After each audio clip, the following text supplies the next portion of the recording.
What happened when an undercover CEO discovered the harsh truth about his own bookstore chain? Hello, amazing viewers. Welcome back to our channel where we bring you powerful stories of leadership, resilience, and transformation. Today, we're diving into the incredible journey of Ethan Carter, the CEO of Whispering Pages, a cherished bookstore chain founded by his late father. Disguised as a trainee, Ethan uncovered shocking neglect, mistreated employees, and a toxic culture that was tearing his family's legacy apart. But instead of walking away, Ethan chose to fight for real change. Stay tuned. This story will leave you inspired. Ethan Caldwell stood at the expansive window of his corner office, gazing out over the bustling cityscape that sprawled beneath him.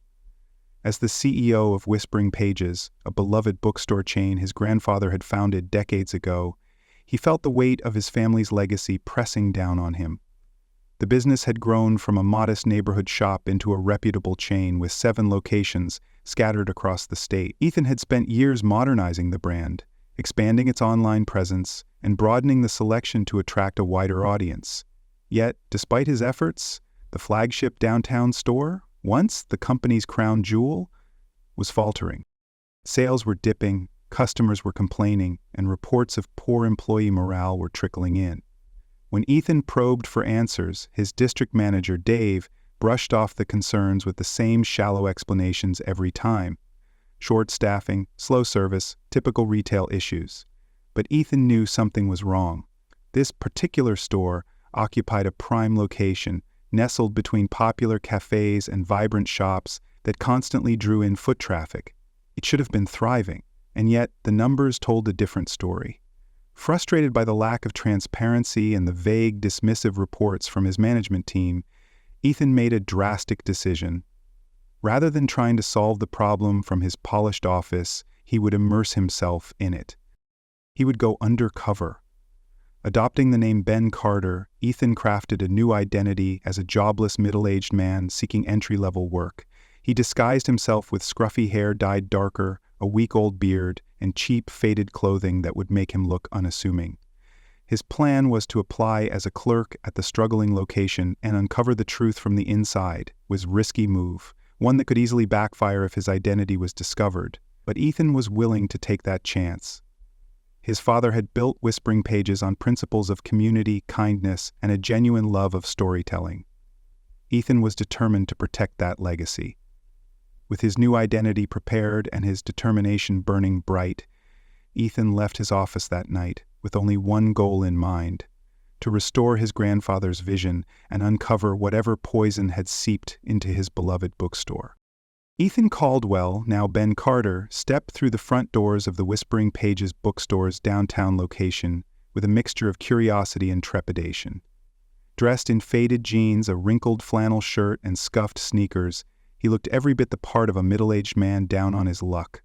The air was thick with the familiar scent of old paper and fresh coffee, but something felt off from the moment he entered. Instead of the welcoming, tranquil atmosphere the store was known for, there was a stifling sense of tension that clung to the air like dust. Shelves were left untidy, displays were carelessly arranged, and the employees moved with a lethargic resignation that contradicted the store's intended warmth. Ethan approached the counter, where a young clerk named Liam was half-heartedly stacking books while casting occasional glances at his phone. His greeting was flat and perfunctory, his eyes not bothering to meet Ethan's as he mumbled, "Help you?" Ethan feigned nervousness as he asked about the part-time clerk position advertised online. Liam barely glanced at him before pointing toward the back office. "Talk to Nancy, the manager, if she's even here." His tone was laced with bitterness, suggesting Ethan wasn't the only one frustrated with how the store was being run. Following Liam's vague directions, Ethan made his way to the cramped, cluttered office where Nancy, a harried-looking woman in her 40s, sat hunched over paperwork with dark circles beneath her eyes. Her demeanor was brisk, her questions clipped and indifferent as she flipped through his hastily crafted resume. "You've worked in retail before?" she asked, eyes darting back and forth between him and the pile of invoices scattered across her desk. "Yeah, mostly small shops," Ethan replied, keeping his tone humble. Nancy seemed to register his words only in passing. "All right, we're desperate for help.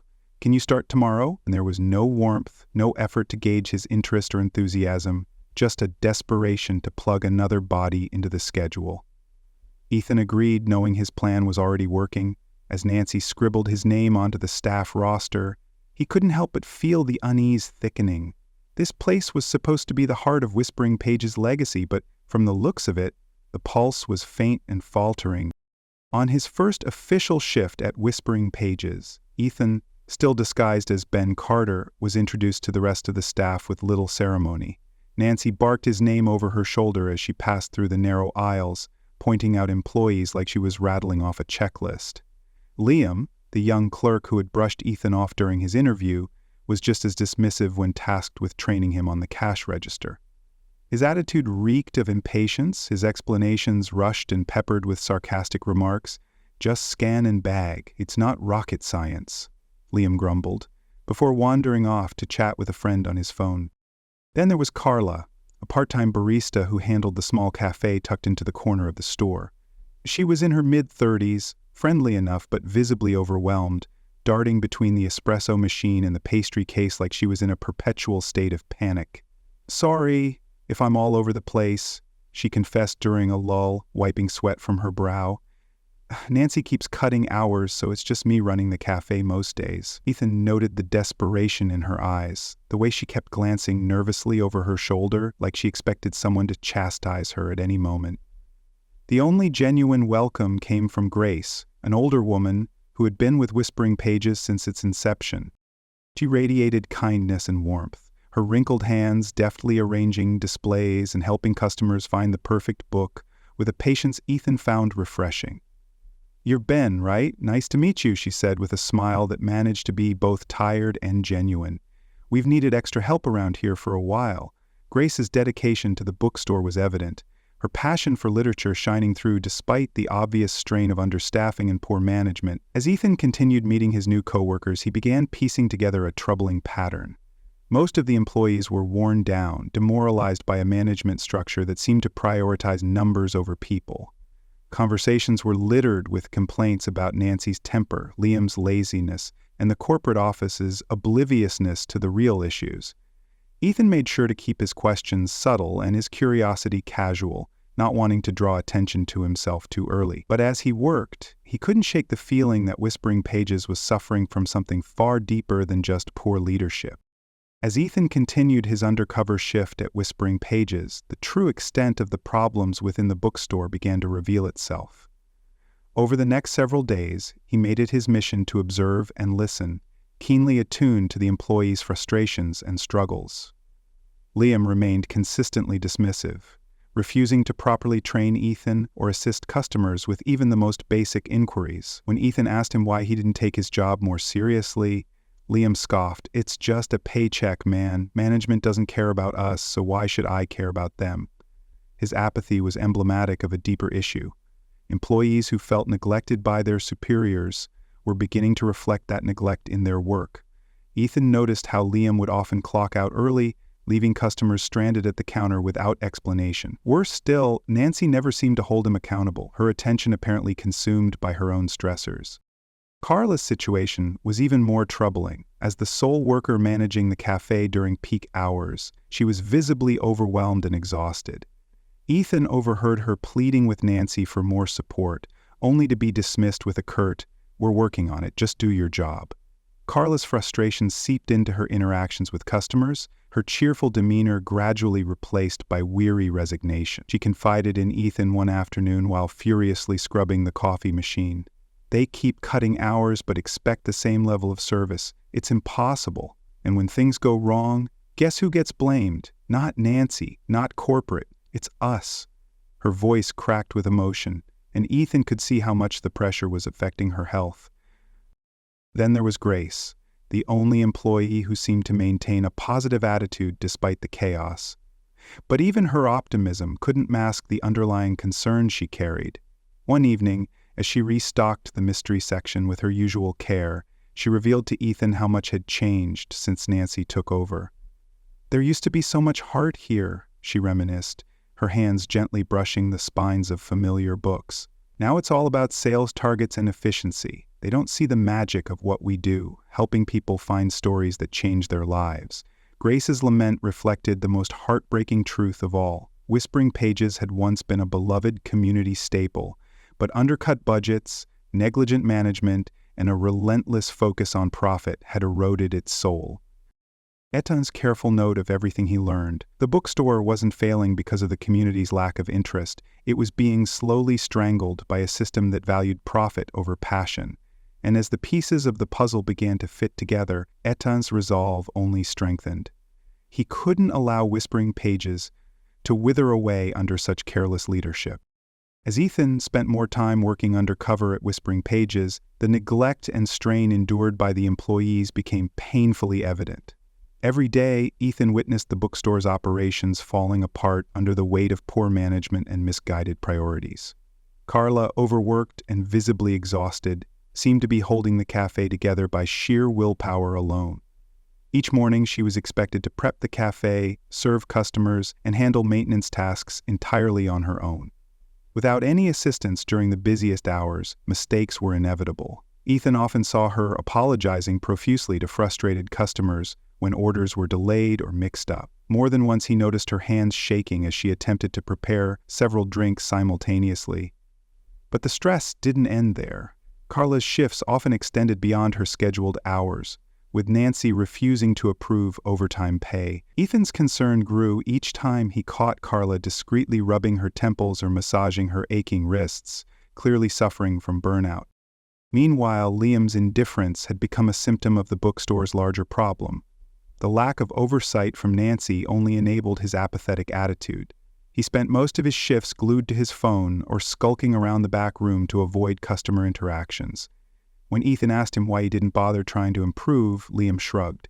"What's the point? Nancy doesn't care. As long as the place doesn't burn down, she won't even notice." Ethan observed how Liam's attitude contributed to the store's deteriorating atmosphere. His neglect of duties left bookshelves disorganized, restocking incomplete, and customers wandering aimlessly in search of assistance. The messiness of the store wasn't just physical, it was cultural. The most heartbreaking aspect of Ethan's observations, however, was the toll the dysfunction was taking on Grace. Despite her genuine passion for books and her earnest desire to help customers, she too was struggling. Nancy constantly pressured her to upsell customers or push unnecessary promotional deals, a practice that clashed with Grace's integrity.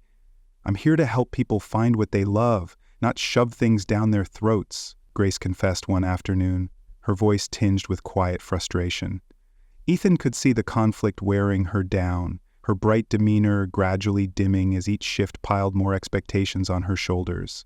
And whenever Grace did try to bring her concerns to Nancy, she was met with dismissive responses like, "Just do what you're told. If you don't like it, there are plenty of people who would kill to have your job."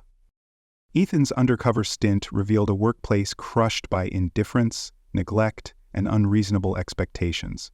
The genuine love for literature and community that had once defined Whispering Pages was being slowly suffocated. And as Ethan continued to listen, observe, and take notes, his anger simmered just beneath the surface. It was no longer just about understanding what had gone wrong. It was about saving what was left before it was too late. Ethan's frustration reached new heights as the harsh reality of Whispering Pages became undeniable. What he once assumed were isolated problems turned out to be symptoms of a deeper, systemic rot within the store's management. Nancy's neglect extended beyond mere oversight. It was a conscious dismissal of her employees' well-being and the store's foundational values. As Ethan continued his shifts, he saw how her indifference poisoned everything. Customer complaints were brushed off with excuses, maintenance requests were ignored, and staffing shortages were treated as mere inconveniences rather than issues that needed addressing. More than once, Ethan overheard Nancy coldly instructing Grace to just deal with it when she voiced concerns about unfair scheduling or unrealistic sales targets. It was clear that Nancy's primary concern was maintaining appearances rather than ensuring the store functioned properly. The breaking point for Ethan came one afternoon when Carla collapsed behind the cafe counter. It had been a busy day with a promotional event bringing in a higher than usual volume of customers. Carla had been running back and forth between the espresso machine and the counter for hours without a single break. When her legs finally buckled and she crumpled to the floor, Ethan was the first to reach her. Panic shot through him as he crouched beside her, calling her name. Carla's eyes fluttered open, her skin pale and her breathing shallow. "Just tired. That's all," she mumbled, trying to wave off his concern. But Ethan could see the exhaustion etched into her features, the kind that went far beyond a single bad shift. This wasn't just a rough day. It was the result of months of overwork, negligence, and emotional strain. As Ethan helped Carla to a chair and handed her a glass of water, his anger toward Nancy solidified into something cold and unyielding. This was more than just poor management. It was outright neglect. When he brought the incident to Nancy's attention, her response was a dismissive shrug. "If Carla can't handle the workload, maybe she's not cut out for this job," Nancy said, her tone devoid of any empathy. Ethan's jaw tightened, his fists clenched at his sides. This was the moment he realized that the rot went far deeper than he had feared. Nancy's indifference wasn't just affecting the store's profitability, it was hurting the people who poured their hearts into their work every single day, and Ethan could no longer stand idly by. Ethan knew that the time for passive observation was over. After witnessing Carla's collapse and Nancy's heartless dismissal of the incident, his anger had crystallized into a fierce determination. It was late afternoon when Ethan decided to confront Nancy directly. He found her in her office, lounging at her desk with her phone in hand, scrolling through what looked like online shopping sites. Without knocking, he stepped into the room, his posture straight and his gaze unwavering. Nancy glanced up with mild irritation. "What is it, Evan? I'm busy," she said dismissively, barely lifting her eyes from the screen. Ethan took a breath, steadying himself before he spoke. "We need to talk about the way you're running this store." Nancy's eyebrows shot up, her lips curling into a mocking smile. "Excuse me? Since when do trainees get to lecture me about management?" Ethan refused to back down. "Since you started ignoring the well-being of your employees," he replied, his voice firm, "you've let this place fall apart.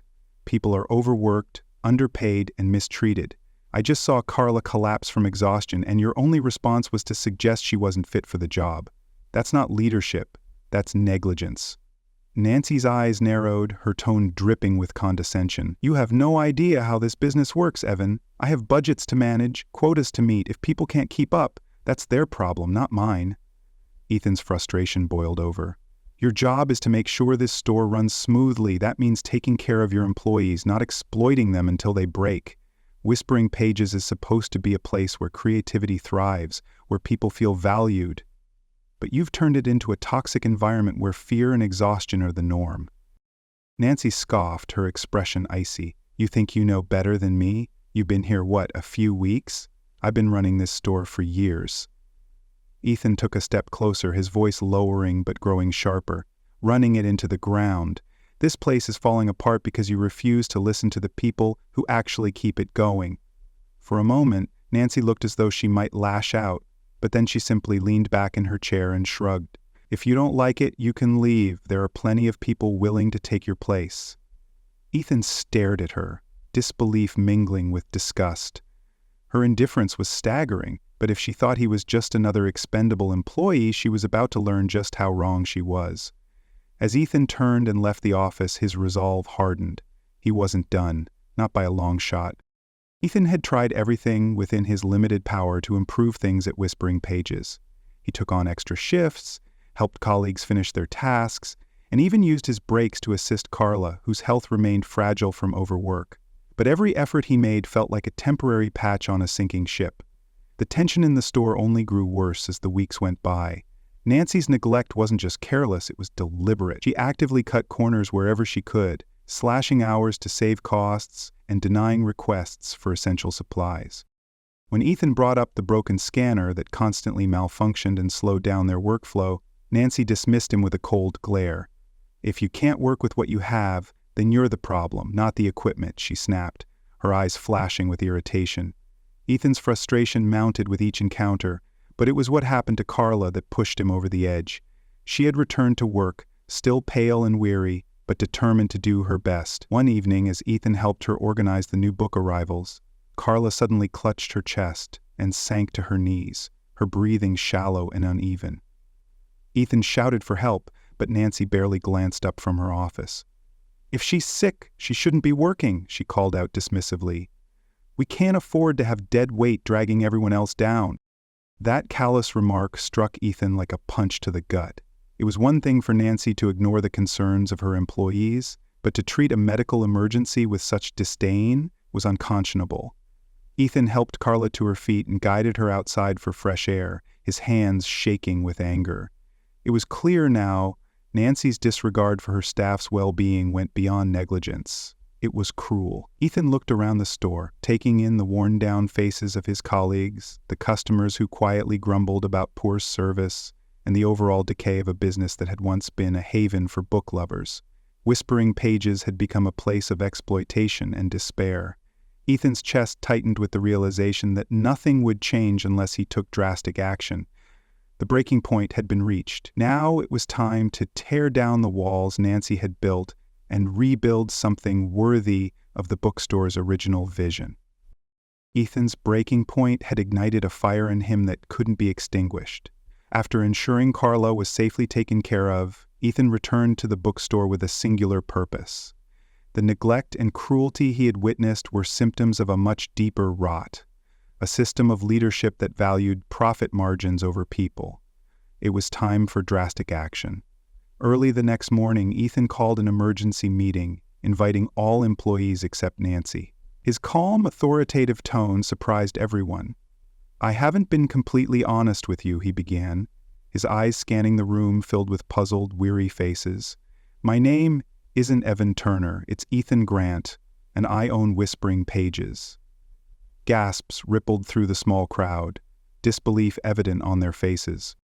Ethan continued, undeterred by their shock. "I went undercover because I needed to see the truth for myself, and what I've seen is unacceptable." Ethan detailed the blatant neglect, the cruel policies Nancy had enforced, and the impact it was having not only on employee morale, but also on customer satisfaction. He spoke with passion and clarity, his words striking chords of frustration and hope alike. Ethan's gaze landed on Carla, who was seated cautiously at the back, still pale but alert. "People like Carla have been exploited and dismissed. That ends today." His voice grew firmer, more resolute. "Effective immediately, Nancy is being relieved of her duties. I've already sent her formal termination notice and contacted Human Resources to ensure the transition is smooth. From this moment forward, I'm putting new leadership in place, people who genuinely care about making this bookstore what it's supposed to be." Ethan's announcement left the employees stunned, but their silence quickly turned into murmurs of relief and approval. Ethan continued, detailing the changes he would implement: better working hours, improved wages, upgraded equipment, and a fair system for voicing concerns without fear of retaliation. "No one should feel like they have to choose between their health and their job," he stated, his eyes meeting Carla's. "From now on, we will build something better together." Ethan's genuine sincerity and determination were undeniable. For the first time in months, the atmosphere inside Whispering Pages felt lighter, filled with cautious optimism. Ethan ended the meeting with a promise to stay involved and accessible, vowing to rebuild the bookstore's reputation from the ground up. As he looked around at the hopeful faces of his staff, Ethan felt the weight of responsibility settle on his shoulders, but for the first time, it was a weight he welcomed. Ethan knew that firing Nancy was only the beginning. Rebuilding Whispering Pages into the welcoming, creative haven it was meant to be would take time, effort, and most importantly, trust. Instead of retreating to his office and issuing orders from above, Ethan made the decision to work alongside his staff daily. His presence wasn't just symbolic, it was practical. He rolled up his sleeves and helped organize the storeroom, rearranged displays, and even manned the front register during busy hours. Ethan hosted regular meetings where employees were encouraged to speak openly about their concerns and suggestions. Carla, whose health had improved since Ethan had ensured she took time off, emerged as a vocal participant. She spoke passionately about the need for proper breaks and fair scheduling. Ethan listened, took notes, and made immediate adjustments to ensure everyone's workload was reasonable. For the first time, the staff felt their voices truly mattered. Ethan also established an anonymous feedback system to allow those who were still wary to share their thoughts without fear of repercussion. When Ethan saw the same faces every day, workers who had once dragged themselves through the door now arriving with cautious optimism, he felt a quiet sense of accomplishment. He implemented new policies for flexible scheduling, upgraded the outdated equipment that had been causing unnecessary frustration, and hired additional staff to alleviate the pressure on his employees. Every change he made was aimed at restoring the dignity and creativity that Nancy's leadership had smothered. Ethan's efforts didn't go unnoticed. As employees realized he wasn't just making promises but actively working to improve their conditions, their skepticism began to fade. Relationships that had been strained under Nancy's harsh management slowly began to heal. Carla, who had once kept her head down and avoided speaking up, now stepped into a supervisory role, mentoring new hires and offering her insights to Ethan directly. Ethan's consistent presence and dedication broke down barriers, transforming Whispering Pages from a toxic workplace into a collaborative, thriving environment. The bookstore was beginning to feel like a family again, and Ethan vowed to never lose sight of that. Ethan's reforms at Whispering Pages weren't just temporary fixes, they were the foundation of a complete cultural overhaul. Over the following months, he implemented long-term changes that reshaped the bookstore into a vibrant, inclusive space. Employee wellness became a priority, with clear policies ensuring fair scheduling, regular breaks, and paid leave. Ethan also introduced professional development opportunities, encouraging staff to attend workshops and conferences to enhance their skills and creativity.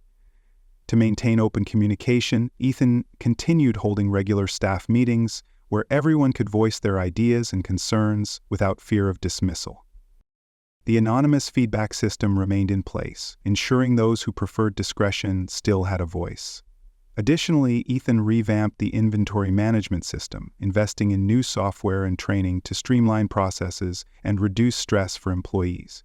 Customer satisfaction also soared, as Ethan encouraged creative, personalized interactions between staff and patrons, reclaiming the bookstore's warm, welcoming atmosphere. Productivity increased, but more importantly, the staff's morale reached new heights. Carla thrived in her leadership role, guiding new hires and ensuring the standards Ethan had set were consistently met. Ethan's efforts paid off, not only in terms of profitability, but also in loyalty and passion from his employees. Whispering Pages flourished, both as a business and a creative community. Ethan had reclaimed his father's legacy, proving that true success came from valuing people as much as profits. The story of Ethan Carter teaches an important lesson about leadership. True success lies in valuing and empowering people, not just pursuing profit. By going undercover and witnessing the neglect and exploitation within Whispering Pages, Ethan realized that his father's vision of a nurturing, inclusive bookstore had been eroded by poor management. His journey demonstrated that building a thriving business requires empathy, transparency, and genuine commitment to positive change. Ethan's efforts to rebuild trust, improve working conditions, and prioritize creativity proved that investing in employees' well-being is the key to long-term success and fulfillment.